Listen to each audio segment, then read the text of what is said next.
ہاں اسی بیت خدیجہ میں وہ رات بھی آئی کہ جو جناب خدیجہ کی زندگی کی آخری رات تھی، اور جناب سیدہ بچپنے کا زمانہ ہے، بچپنا ہے جناب سیدہ کا. یہ بیٹی اتنی حساس ہے اپنے باپ کے معاملے میں کہ جناب سیدہ کا ایک نام ہے، ایک لقب ہے، ام ابیہا. کہہ رہے اس نے تو بیٹی ہو کر اپنے باپ کا ویسے خیال رکھا کہ جیسے ماں اپنی اولاد کا خیال رکھتی ہے. یہ اتنی حساس ہے، ام ابیہا ہے، اور وہ دیکھ رہی ہے کہ میری ماں کے جس نے میرے بابا کے لیے، دین کے لیے اتنی قربانیاں عطا کی، اب وہ اس کے جانے کا وقت آ گیا ہے، اس کی روح پرواز کرنے والی ہے. جناب خدیجہ کی وفات ہوئی.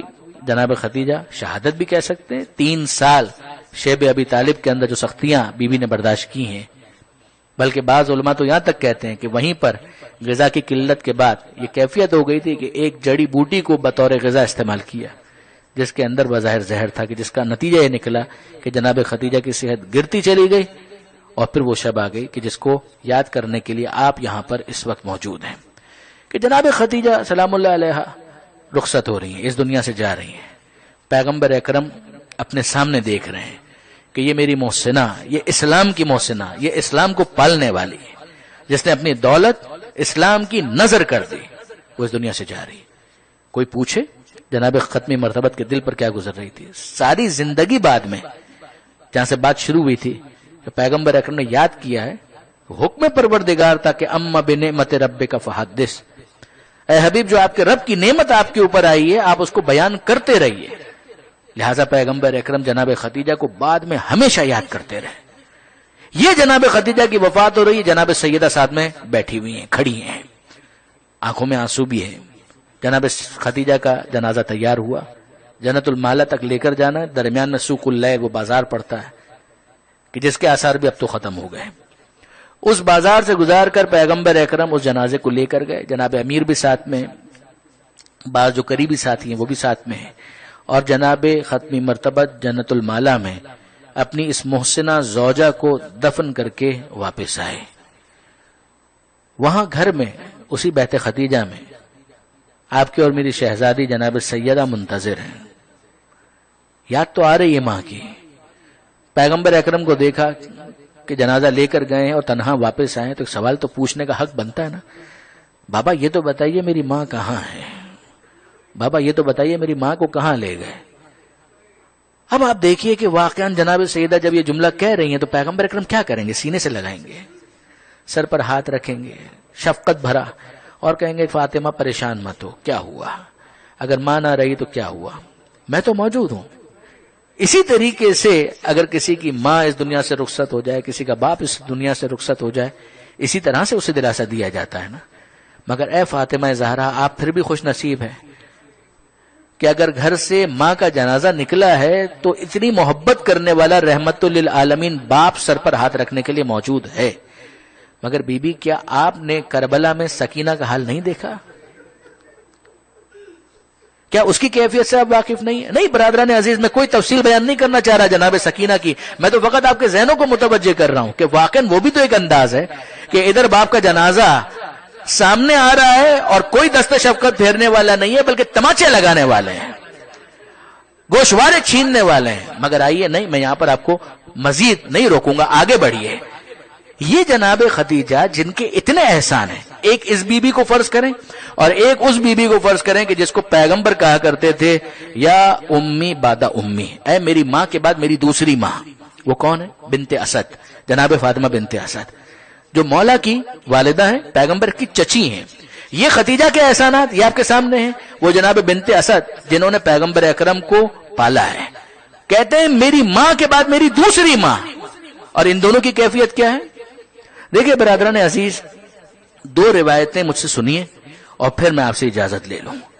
کتاب کا نام ہے بیت الاحزان، لکھنے والے ہیں شیخ عباس کمی.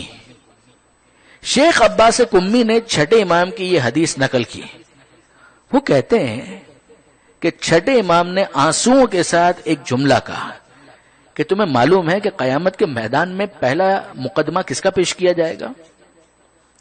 پہلا مقدمہ قیامت کے میدان میں کس کا پیش کیا جائے گا تمہیں معلوم ہے؟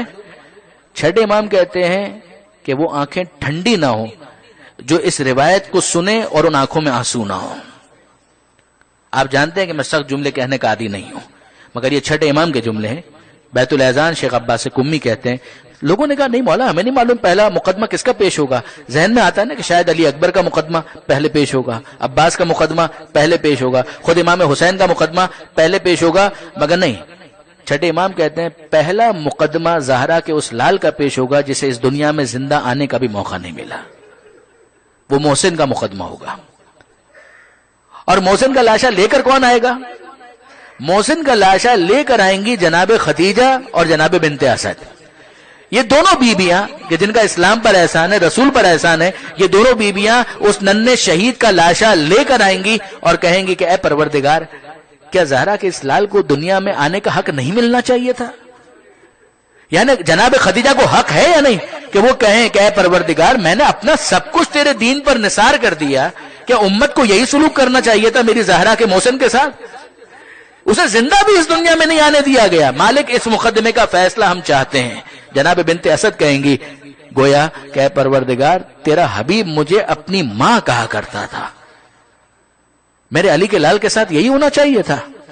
جناب بنت اسد اور جناب خدیجہ یہ مقدمہ پیش کریں گے. مگر اب سوال ذہن میں آتا ہے کہ محسن کا لاشا تو زہرا کے ہاتھ میں ہونا چاہیے تھا. یہ مقدمہ یہ تو جناب سیدہ کو پیش کرنا چاہیے تھا. یہ جناب خدیجہ اور جناب بنت اسد یہ مقدمہ پیش کر رہی ہیں تو جناب سیدہ کیوں لے کر نہیں آئیں؟ عزیزو یہ معمہ حل نہ ہوتا اگر مال سبتین کی یہ دوسری روایت نہ ہوتی جو یہ بتاتی ہے کہ زہرا کے ہاتھ خالی کہاں ہیں. زہرا کے ہاتھ خالی کہاں ہیں؟ زہرا کے ہاتھوں میں پہلے ہی کچھ موجود ہے، اور وہ کیا ہے؟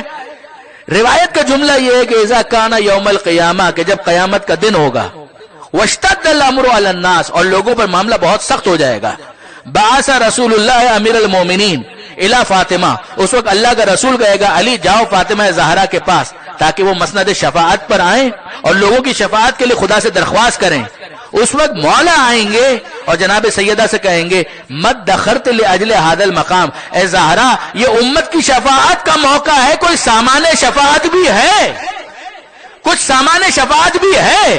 اس وقت زہرا اپنے ہاتھوں کو ظاہر کریں گی اور بتائیں گی کہ کیا سامان شفاعت ہے. فاطمہ زہرا کہیں گی کفانا لاجل هذا المقام الیدان المقطوعتان من ابن العباس، اے ابو الحسن اس امت کی شفاعت کے لیے بہت کافی ہے. کیا کافی ہے؟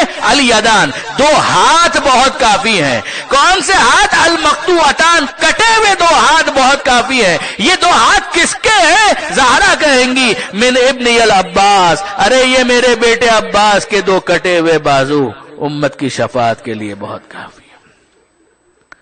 الا ولعنۃ اللہ علی القوم الظالمین وسیعلم الذین ظلموا ای منقلب ینقلبون.